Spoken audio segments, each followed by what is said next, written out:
بسم الله الرحمن الرحیم ګرانو کتونکو په حسن خان ډیجیټل کې یو واری بیا هر کله سکرین باندې تاسو تخکاری سردار حسین بابک صاحب د ستارف محتاج نه دي د عوامي نېشنل پارټي سینیئر رهنما او دا وخت کې د عوامي نېشنل پارټي چې کوم فورن افیرز لوک افټر کینو د فورن افیر کمیټه سیکرټری جنرال د نن غواړم چې د بابک صاحب سره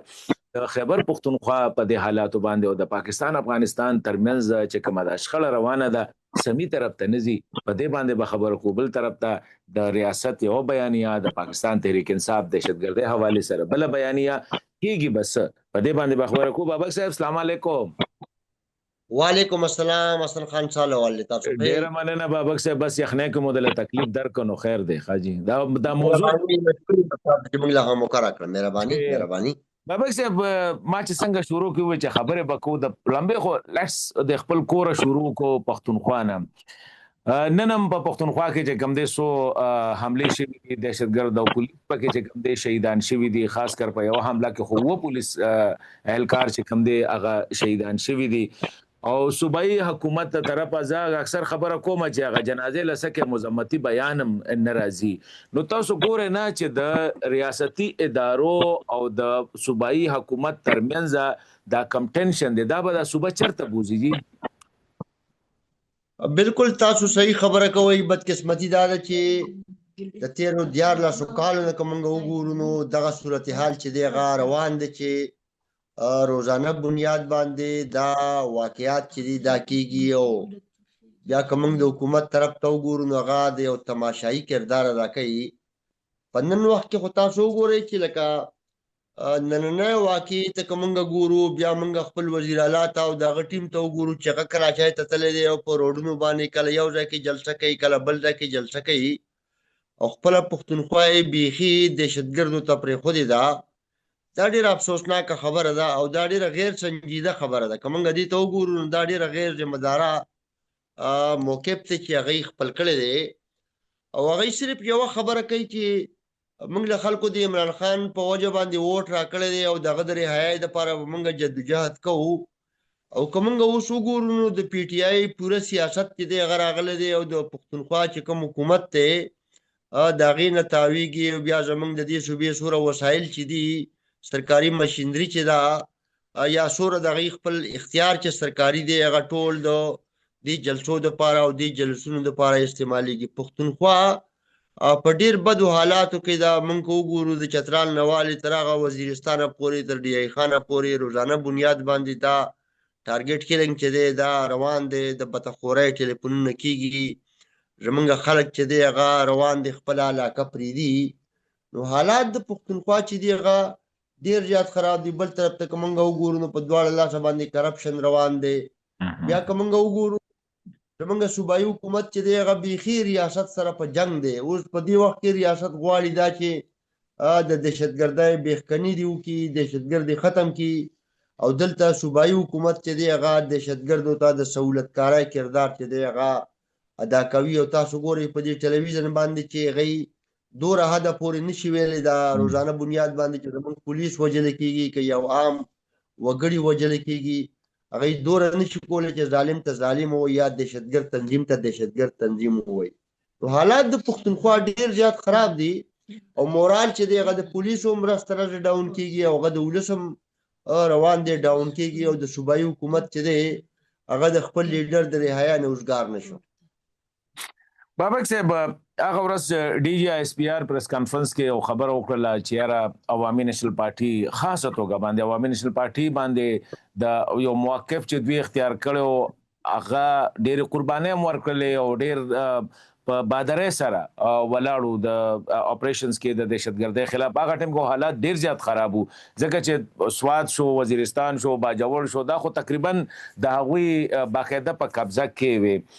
پی ټی آی والا هغه یو خبر وکړه چې په دوی حمله نه کیږي اسه تاسو دې بیان ته څنګه ګورئ دا پکارو چې دا سه بیان کړي وي کنه دا ډېر ریاست بس غزړې ډک شونه دا خبره وکړه چې یو طرف ته دهشتګردي بل طرف ته د دوی بیانیه تو ګور او دې ته وی چې دا د غوي یو قسم لا سیاسي وینګ دی بالکل پکار دا دغه خبرې مونږ ستاینه کوو بلکې غواړو چې دا خبره په شدومت سره نورم په وضاحت باندې وشي تاسو وګورئ په 2013 کې تاسو ته بیا دي چې دهشتګردو به په کولاو توګه باندې پریس ریلیز جاری کا او میډیا له ریپورټونه ورکول چې د عوامي نېشنل پارټۍ جلسو له مزه هلته به موږ دماکې کوو او بیا تاسو کاته چې د عوامي نېشنل پارټۍ په جلسو کې به دماکې وي د عوامي نېشنل پارټۍ امیدواران چې هغه به ټارګټ کېدو او دهشتګردو به په کولاو مټ باندې ټول ولس ته دا اپیل کاوه چې تاسو د نېشنل پارټۍ خواله مه ورځئ او دغه دهشتګردو به په کولاو توګه باندې دا خبره کوله چې موږ ته عمران خان چې دی هغه موږ ته قبول دی او تاسو وکاته چې هغه مینډیټ زموږ نه د ټوپک په زور واغسته او هغه دی له ورکړه بیا تاسو وګورئ چې کله د جرګې جوړېده نو هم د طالبانو د خپل طرف نه د عمران خان نامه چې دا هغه یې ورکړې وه موږ ګوره دې ټول صورتحال ته که تاسو وګورئ 2018 کې هم دغه صورتحال و په 2024 کې بیا بله لبه وشوه یعنی مسلسل که موږ وګورو پښتونخوا باندې هغه د دې مینډیټ مسلط کو او دا خو بیخي دې کې دوی مرای نشته چې دهشتګردو سره د دې ساز باز دی دهشتګردو سره د پی ټی آی سہولتکاری ده او بیا یې ورسره مرسته ده مالي مرستې ورسره کوي انتظامي مرستې ورسره کوي او په دغه ډول باندې که موږ وګورو نو پښتونخوا بیا د دهشتګردۍ په ضد کې ده او روزانه بنیاد باندې دغه تاوان چې دی دغه که موږ وګورو نو روان دی تاسو وګورئ چې په دغه 2013 الیکشن ته که مخصوص موږ نظر واچو نو په هغې کې بیا د عوامي نېشنل پارټۍ ډېر لوی تاوان شوی دی هسې خو د ټولې لړۍ کې د دهشتګردۍ زموږ د 1200 نه سوا زموږ د پارټۍ عهدیدارانو کارکنانو د حجرو د جرګو مشرانو زموږ قیمتي خلک چې دی دا د دهشتګردۍ په دې جنګ کې وجل شوی دی شهیدان کړی شوی دی او ډېر لوی تاوان عوامي نېشنل پارټۍ ته رسېدلی دی بالکل پکار ده ډي جي ایس پي آر صاحب له دا هم پکار و هغې خبره وکړه موږ شکریا ادا کوو چې عوامي نېشنل پارټي ولې غیر مقبوله کړه دا وینا ضرور اوس پکار ده چې دا 40 زره دهشتګرد چې دي چې دا بیا چا راوستي پکار دا چې هغې ته سزا میلاو شي او دا ګناه چې چا کړی دی پکار دا چې هغه د قانون په کټهرې کې ودرېږي او هغه خلک ولس ته په ډاګه شي او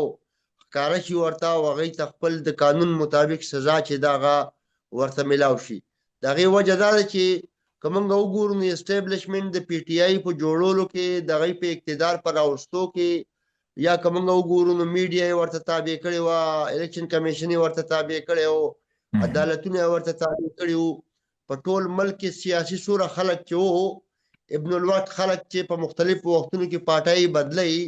هغه ټول خلک اسټیبلشمنټ راوستی و او د پی ټي آی په سب کې ودرولی و نن که د پی ټي آی او د اسټیبلشمنټ ترمنځ اختلاف راغلی دی نو دا ذمواري جوړېږي د اسټیبلشمنټ او د ډي جي آی ایس پي آر چې هغه ټول وضاحتونه وکړي چې سوره خواري په دې کړې ده سوره انویسټمنټ په دې کړی دی سوره مرسته او سوره ملاتړ او سوره ملګرتیا یې د دې کړی ده چې دا د قوم ته واضح شي خو دا ده چې بابک صاحب لکه عوامي نېشنل پارټۍ که دوی نن د هغې دغه کې خو 2014 دومره لرې نه و موږ هم کته تاسو هم کته تاسو خو پخپله پکې الیکشن کې وی نو هغه ټیم کې که پی ټي آی سره تاسو یو طرف ته وی چې تحریک طالبان هم ورسره و خو ما په خیال اسټابلیشمنټو سره ډېر زیات لاس و ډېر لوی لاس و ورسره د دواړو طرفینو ورسره لاس تو لکه که موږ وګورو هغې ټوپک راغستی و تاسو بیا وګورئ دا خو د پښتنو وطن دی او په دې وطن کې ټول عمر دهشتګردي تېره شوې ده او خلک هسې هم یریږي بیا چې د عوامي نېشنل پارټۍ متعلق به هغه دهشتګردو دا پراپیګنډه خوره کړه چې مثال صوابی کې جلسه ربایي د دې جلسې له مه ورځئ دې کې به دماکه کېږي نو تاسو له دې نه اندازه وکړئ چې بیا په څومره سختو حالاتو کې موږ دغه الیکشنې چې دي دا موږ کړي دي یا په څومره سختو حالاتو کې موږ خپل سیاست چې دی هغه هغې سره ولاړ یو د هغې نه 1 انچ په شا شوي نه یو نو بالکل د ریاست ورسره هم ډېره زیاته مرسته وه د اسټیبلشمنټ ورسره ډېره زیاته مرسته وه او د طالبانو ورسره هم ډېره زیاته مرسته وه او په دغې مرستې په وجه باندې هغې ته دومره مقبولیت چې دا ورته میلاو دی هسې بابک صاحب لکه پکار نه ده چې یاره دونه خو یې ومنله چې یاره اسټابلیشمنټ چې او یاره د پاکستان د عوامي نېشنل پارټۍ دا خدمات دي او چې لږ دا مو مني چې بیا انپاپولر کولو کې هم د ورسره د پی ټي آی سره یا د دغه سره هم اسټابلیشمنټ نو چې دا هم ومني چې یاره او دا دوی چې موږ انپاپولر کړي دا د یو غلطي وه بالکل دا ډېره د لویۍ یو سبب وي. غواړو دا چې د ماضي د غلطو نه واغستی شي سبق،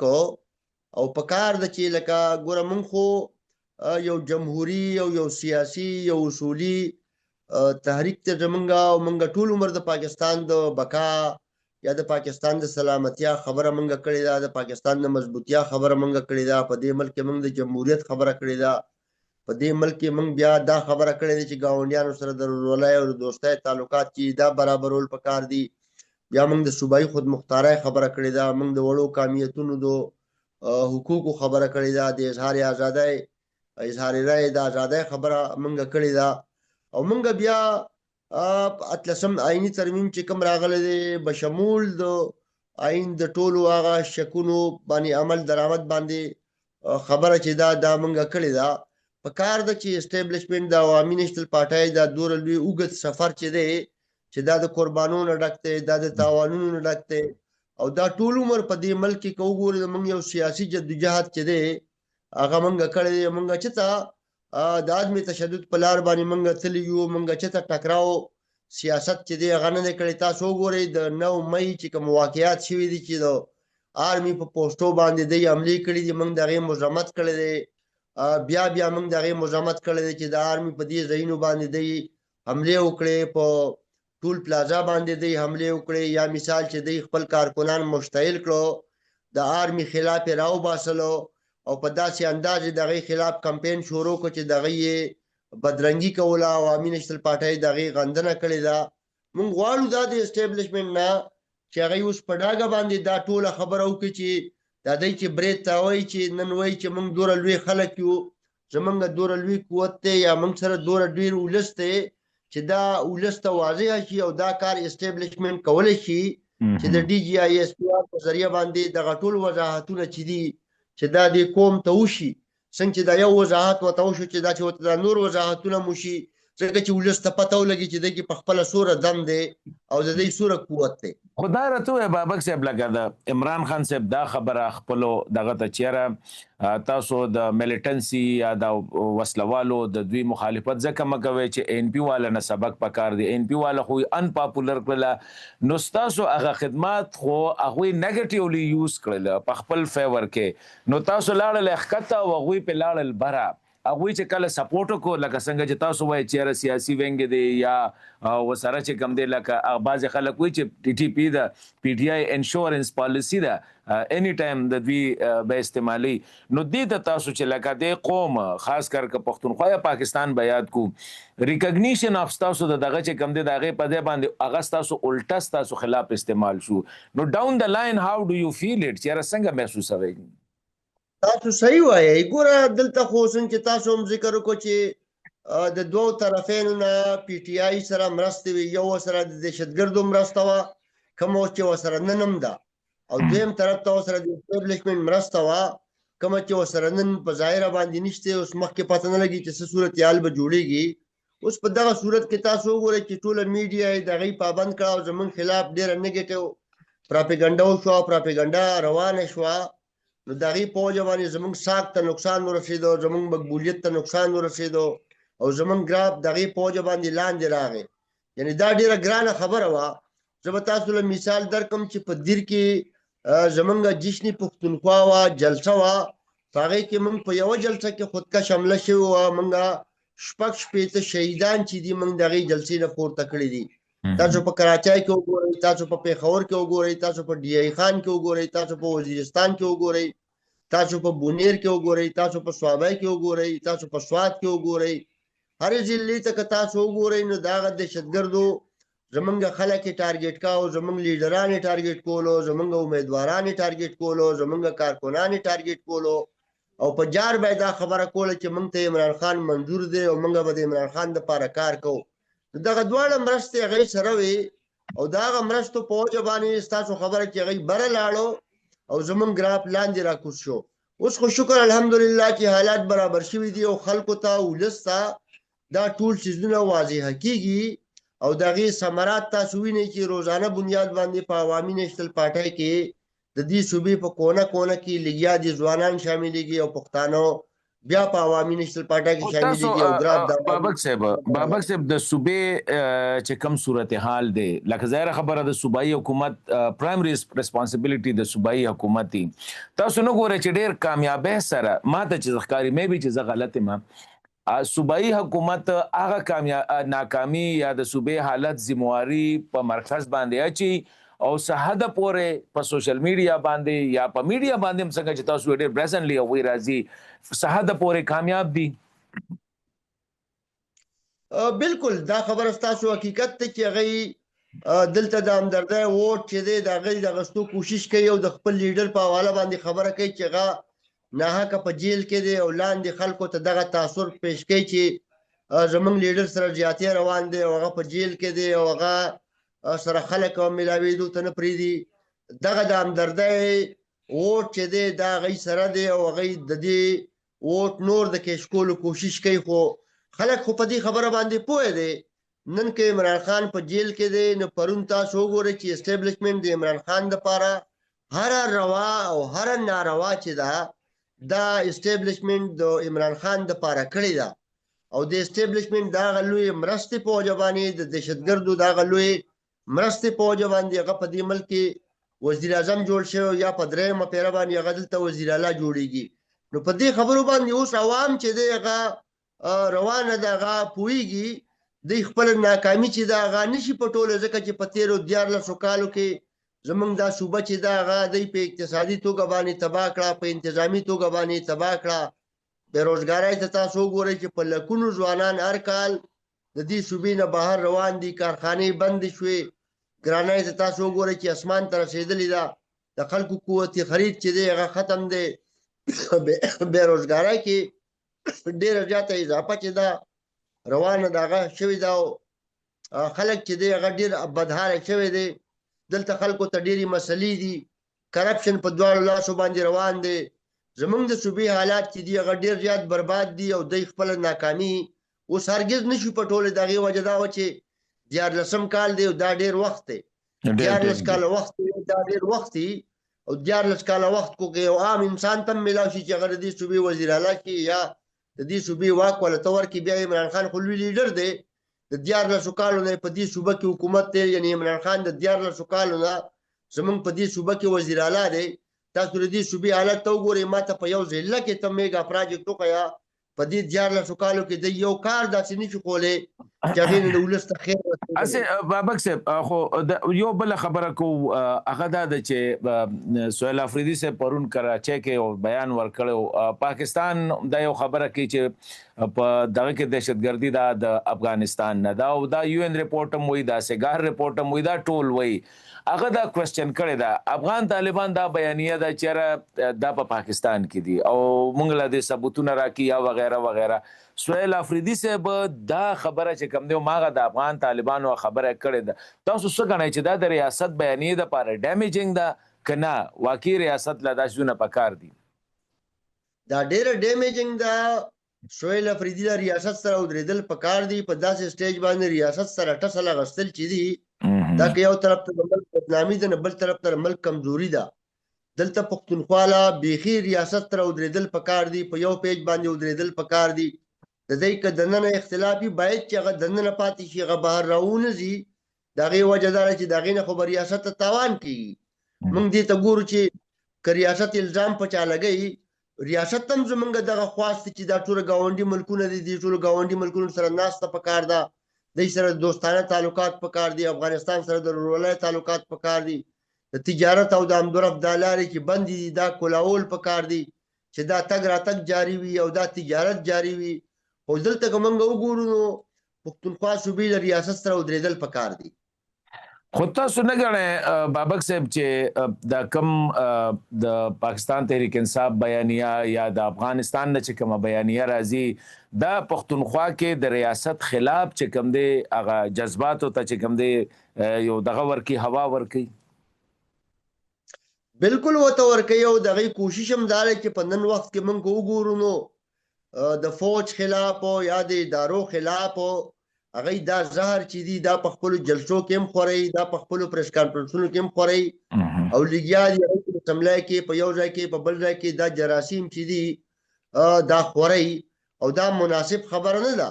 په دلیل باندې خبره کول پکار دي او دا د فوج خلاف او یا د ریاست خلاف او یا د ادارو خلاف دا زهر چې دی خوري